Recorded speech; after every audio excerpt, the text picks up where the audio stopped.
அனைவருக்கும் வணக்கம். என் லைஃப்பில் இந்த மாதிரி ஒரு பெயின்ஃபுல்லான ஒரு சுச்சுவேஷனை நான் ஃபேஸ் பண்ணதே கிடையாது. மனசு முழுக்க வலி மட்டும்தான். இந்த சுற்றுப்பயணத்தில் என்னென்ன மக்கள் பார்க்க வராங்க, அதுக்கு ஒரே ஒரு காரணம் தான், அவங்க என் மேலே வச்சிருக்கிற அன்பும் பாசம். அந்த அன்புக்கும் பாசத்துக்கும் நான் எப்பவும் கடமைப்பட்டிருக்கிறேன். அதனால தான் இந்த சுற்றுப்பயணத்தில் மற்ற எல்லா விஷயங்களையும் தாண்டி மக்களுடைய சேஃப்டி, அதில் எந்த காம்ப்ரமைஸும் பண்ணிடக்கூடாதுன்றதுக்காக தான் அது என் மனசில் ரொம்ப ஆழமாக இருக்கும் அந்த எண்ணம். அதனால தான் இந்த அரசியல் காரணங்கள் எல்லாத்தையும் தவிர்த்துட்டு ஒதுக்கி வச்சுட்டு மக்களுடைய சேஃப்டி மட்டும் மைண்டில் வச்சுக்கிட்டு அதுக்கான இடங்களை சூஸ் பண்ணுறது, அதுக்கான இடங்களை பார்த்து பெர்மிஷன் கேட்குறது, போலீஸ் டிபார்ட்மெண்ட்டில் அதை ரிக்வெஸ்ட் பண்ணி கேட்போம். ஆனால் நடக்கக்கூடாதது நடந்துருச்சு. நானும் மனுஷன் தானே. அந்த நேரத்தில் அத்தனை பேர் பாதிக்கப்பட்டு இருக்கும்போது எப்படி அந்த ஊரை விட்டுட்டு என்னால் கிளம்பி வர முடியும்?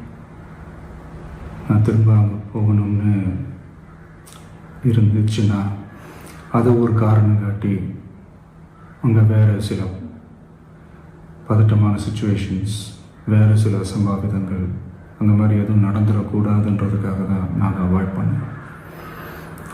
இந்த நேரத்தில் சொந்தங்களை இழந்து தவிக்கிற அத்தனை குடும்பங்களுக்கும் என்னுடைய ஆழ்ந்த இரங்கலை தெரிவிச்சுக்கிறேன். எனக்கு தெரியும், என்ன சொன்னாலும் இது ஈடேயாகாதுன்னு எனக்கு தெரியும். ஹாஸ்பிட்டலில் ட்ரீட் பண்ணிகிட்ருக்கிற எல்லாருமே சீக்கிரமாக க்யூர் ஆகி வரணுன்றதை இந்த நேரத்தில் நான் வேண்டிக்கிறேன். கூடிய சீக்கிரமே உங்கள் எல்லாரையும் நான் சந்திக்கிறேன். இந்த நேரத்தில் எங்களுடைய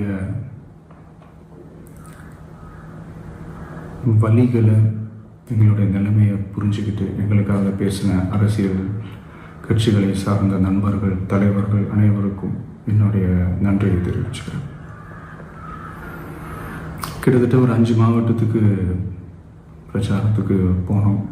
இந்த மாதிரி எதுவுமே நடக்கல. ஆனால் கரூரில் மட்டும் ஏன் எப்படி நடக்குது, எப்படி நடக்குது? மக்களுக்கு எல்லா உண்மையும் தெரியும். மக்கள் எல்லாத்தையும் பார்த்துக்கிட்டு இருக்கிறாங்க. கரூரை சேர்ந்த அந்த மக்கள் அந்த உண்மையெல்லாம் வெளியில் சொல்லும்போது எனக்கு கடவுளே நேரில் வந்து இறங்கி அந்த உண்மைகள்லாம் சொல்கிற மாதிரி எனக்கு தோணுச்சு. சீக்கிரமே எல்லா உண்மைகளும் வெளியில் வரும்.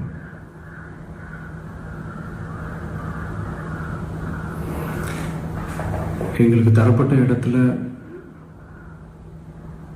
நாங்கள் போய் அந்த ஸ்பாட்டில் நின்று நாங்கள் பேசிட்டு வந்தோம். அதை தாண்டி எந்த தவறும் எங்கள் சைடில் நாங்கள் எதுவும் செய்யலை. பட் இருந்தாலும் எங்கள் கட்சியை சேர்ந்த நிர்வாகிகள், தோழர்கள் மேலே எஃப்ஐஆர், அது மட்டும் இல்லை சோஷியல் மீடியாவை சேர்ந்த நண்பர்கள், தோழர்கள், அவங்க மேலே எஃப்ஐஆர்லாம் போட்டு இப்போ பிடிச்சிக்கிட்டு இருக்கிறாங்க.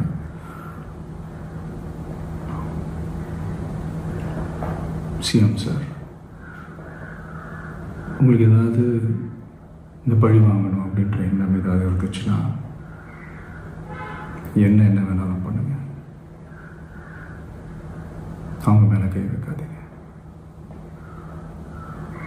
நான் ஒன்று வீட்டில் இருப்பேன், இல்லை நான் ஆஃபீஸில் இருப்பேன். என்ன வேணாலும் செய்யுங்க.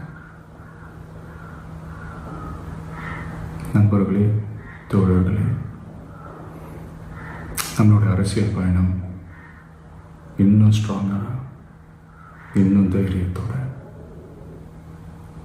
கண்டினியூ ஆகும். தேங்க்யூ. பிளே ஸ்டோர் மற்றும் ஆப் ஸ்டோரில் இருந்து பாலிமர் செயலியை QR கோடு மூலம் பதிவிறக்கம் செய்யுங்கள். செய்திகளை உடனுக்குடன் பெறுங்கள்.